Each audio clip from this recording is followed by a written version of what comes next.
What's up, everyone? This is Noa Dalzell, and I'm here with another episode of You Got Boston. I'm here at TD Garden, where the Celtics just lost their worst game of the season, a 128-101 defeat to the Houston Rockets.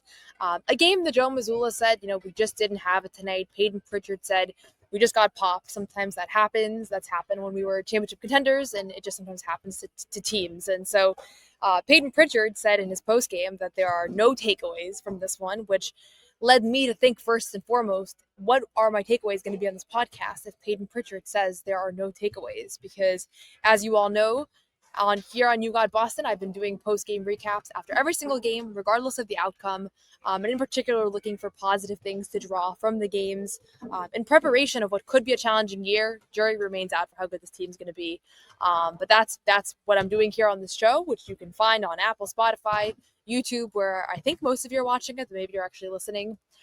So he said that, and I thought to myself, maybe I'll take a night off and I won't record. It's a back-to-back. I've been on the road. Actually, I haven't even been home since I went to Philadelphia. I came right from Philadelphia to TD Garden. And then I thought about it more, and I was like, I got to do one of these podcasts after every game. If I said I was going to do it, I'm going to do it. And so there actually were some things that I took away from this game, despite the fact that for the most part, this was ugly. The Celtics shot 38.9% from three. The Rockets were lights out. They shot 19 of 29 from three. Sorry, I'll take that back. Celtics shot 38.8% from the field. The Rockets shot 65.5% from three. And Pritchard said, we gave them open looks, so it's not even necessarily that they caught fire and hit crazy ones. I think like with the Cleveland Cavaliers last week, the Cavs hit some tough threes despite being contested. I think here they just didn't have it. They were a step slow, whether it's because they were on the second end of a back-to-back, on the heels of a game that took them to the final buzzer to close out. Jaylen Brown was really short on a couple looks today, which is always a sign of kind of, tired legs. He had a tough night, 12 points, 5 turnovers. He was a minus 20 in his 21 minutes. So tough Jaylen Brown game. Tough Derek White game, who continues to struggle offensively, just 5 points on 2 of 11. Shooting for him. And Fernie Simons had his quietest game of the season, 3 points on 1 of 6 shooting. So the guys that, you've come to rely on to give you your points, they really struggled in this one. And so it's no surprise that the Celtics struggled to put up offense. And on the other side, you had Kevin Durant going 8 of 11 from the field. You had pretty much everybody having good shooting performances. Their entire starting lineup, and also Tari Eason and Reed Shepherd all in double digits in this one. So lopsided game. When you have games like this where the Celtics never even really made a run, they never even really made a push, they basically just got punched. Like, it does happen.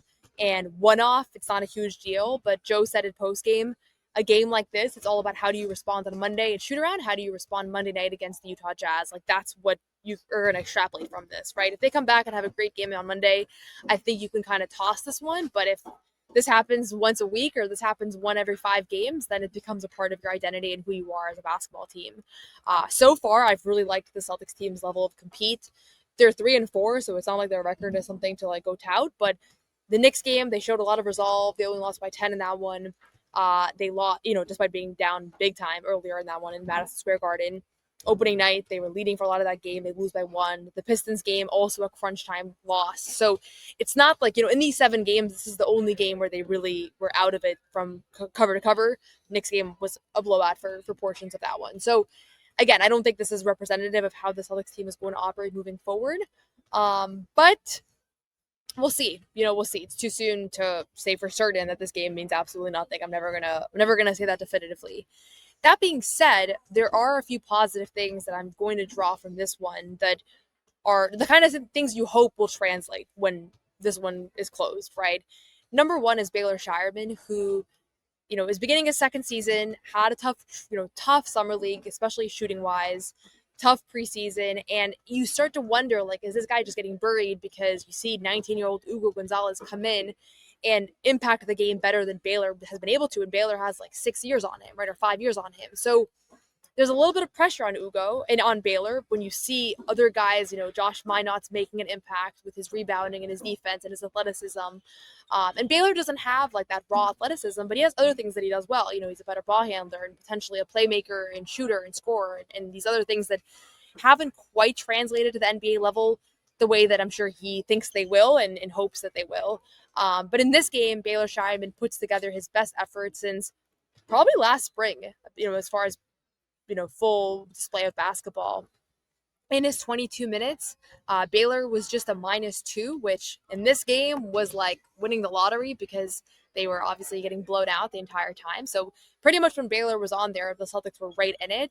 He was 6 of 7 from the field, as I said, 4 of 5 from 3, which is huge because he has really struggled with his 3-point shot, and that is going to have to be a part of his game if he's going to make it as an NBA player. 5 rebounds, 2 steals. And this doesn't show up in the box score, but he drew 2 offensive fouls, which I asked him about postgame, and he said, yeah, that's something that he's looking to do all the time. I also asked Joe Mazzulla about Baylor's performance, and he said, even before tonight, he has been giving them really good minutes. So whether he's playing 3 minutes, 4 minutes, 2 minutes, he's been executing. And specifically, I followed up, that includes, good defensive possessions, and it also includes crashing the glass. That's kind of what Joe was looking from all of these guys, whether you're Chris Boucher or whether you're Josh Minot or Ugo Gonzalez or Baylor Scheierman or Jordan Walsh. When you check into a game, he wants to see you playing elite defense, swarming defense, deflecting passes, getting loose balls, and he also wants to see you crash the glass. And so those are the 2 things I think that are at the top of the list. And Baylor Scheierman did those things pretty well in this game, and also has been doing them pretty well in these really small stints. And it's easy to say now because he had a good game, and he was obviously I think he was a leading scorer in this game. Yeah, he was the leading scorer in this game. So it's easy to say now Baylor is breaking through, and he's been playing really well all season, and it's been going under the radar. But Joe actually gave him a shout out last night in Philadelphia that in his limited minutes, I think he played 4 minutes on Saturday night or Friday night, I should say. He executed, and Baylor explained to me, I asked him, how weird is that to come in as a basketball player and play 3 minutes of basketball? You can't find any sort of offensive flow. You can't even really find a defensive flow. But he said it's just about making winning plays. So that could be a cut that opens it up for somebody else. It could be boxing out that gives somebody else the rebound. It literally, you might play for 4 minutes and your box score might say 0-0-0-1. And maybe you got 1 assist, but you did everything right. You executed your part to perfection. And that's what Baylor's trying to do right now. So he said he's feeling a lot more comfortable than he did last year.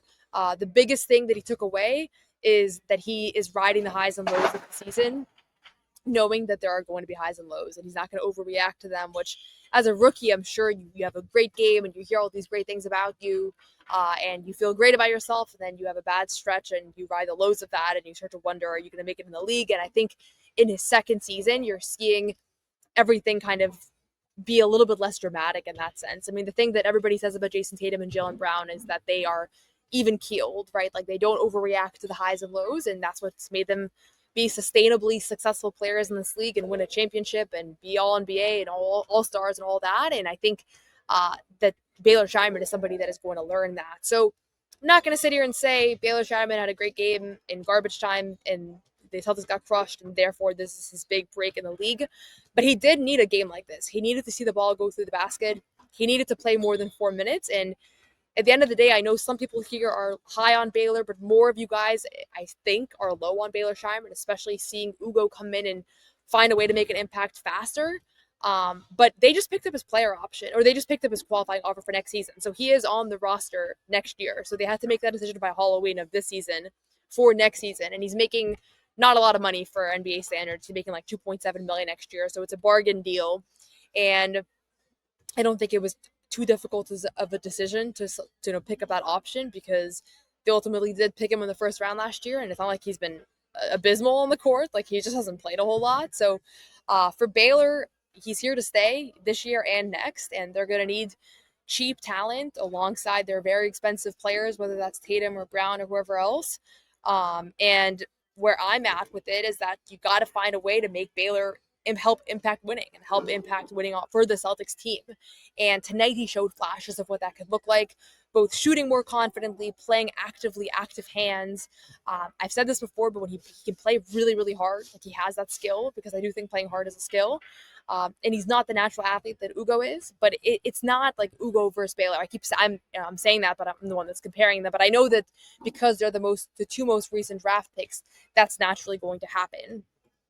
So shout out to Baylor Scheierman for his best game of the season so far. We'll see if he's able to carry over some of this momentum to Monday night against the Utah Jazz. That's the kind of thing you would love to see. Some of the guys that don't haven't had a ton of on-court success, get their confidence going, see the ball go through the basket, and now maybe you're able to feel a little bit better and maybe be a little bit more confident with the few minutes that you do get against another opponent. So we'll see if that pans out. I do want to give a quick shout out to our friends over at Prize Picks. This episode is brought to you by Prize Picks. The hard-hitting football action is even better with Prize Picks. The weather might be changing, but the feeling of being right never gets old. So keep the season rolling on Prize Picks by getting $50 instantly in lineups when you play your first $5. Prize Picks is as fun as it gets. Right now, Drake May is the player that I would say, more on his rushing yards, more on his passing yards. I am going to my first ever football game on Sunday, so maybe by the time you've listened to this episode, I have already gone. Hopefully I have a great time. Hopefully Drake May has a great game because he is all the buzz in Boston. Prize Picks is simple to play. Just pick more or less on at least 2 player stats. If you get your picks right, you can cash in.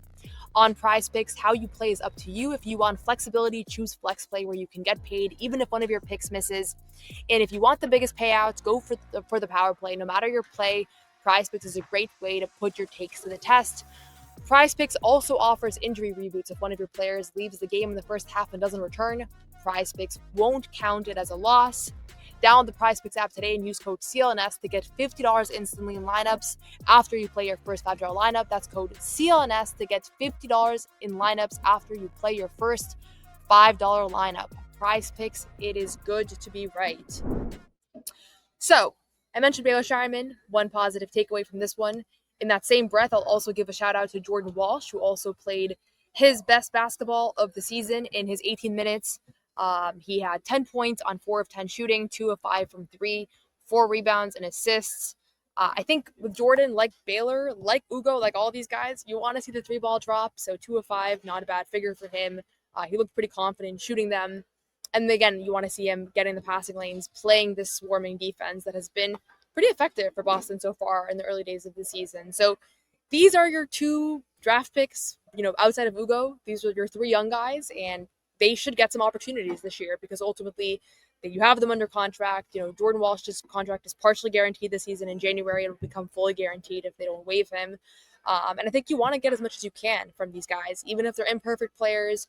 It hasn't been like the easiest transition for any of them to go from college to the NBA. But Jordan, drafted really young, everybody knew it was going to take a couple of years. This is the year for him. Baylor, I think, as well. So it was good, despite the struggles that the Celtics had in this game. It was good to see those 2 guys get some on-court opportunities. And nothing that I saw totally blew me away or showed me something that I didn't know was out there. I'm pretty familiar with both of these guys play. I've watched them play in Summer League multiple times. I've watched them play in the G League, in limited stints in the NBA, practice. I'm pretty aware of what these guys' games entail. But can they plug in to this system and make things happen? Tonight, I think Baylor takes the cake on that, not just because of his scoring, but also the way that he was able to draw offensive fouls, get some deflections. He just played a really complete game. And he's been doing that in small stints. I think he's ahead of Jordan in the rotation right now in the sense that when there are 4 minutes to spare, Baylor's been getting those minutes ahead of Jordan and ahead of Chris Boucher, who got some more extended first half run in this one. But in general has been somebody that has also kind of gotten his fair share of DNPs and all that. So good to see both of those guys catch some flow. The one other positive takeaway that I'll say from this game is Peyton Pritchard has just become really surgical in the 2-point range, that mid-range baskets. In this game, the Celtics offense really was not able to find much of a flow at all. Shout out to the Houston Rockets defense for being pretty locked down. And then also I think there was some stagnation and some individual struggles that didn't kind of make it easier for the Celtics. But Pritchard was able to score on some broken plays that were quite impressive to me. And he finishes the game 5 of 10 from the field, 14 points, 4 assists, 1 turnover. I'm not going to say this was a great Pritchard game. He was a minus 19 in his 26 minutes, and he was part of the group that was thoroughly outplayed. But he is illustrating a skill set that he didn't necessarily have last year, or at least didn't display a whole lot because he didn't really need to. But he's creating baskets for himself in the 2-point range, and he's been doing so really effectively. He was shooting 70% from 2 entering this game. He was, if I can do this math really quick, he was 4 of 6 from 2-point range in this game. And these are some tough shots, and I thought he got fouled on 1 or 2 that he didn't get the call for. So The storyline around Pritchard's 3-point struggles remains, as is Derek White. Derek was 105 from three in this game. Pritchard was 104.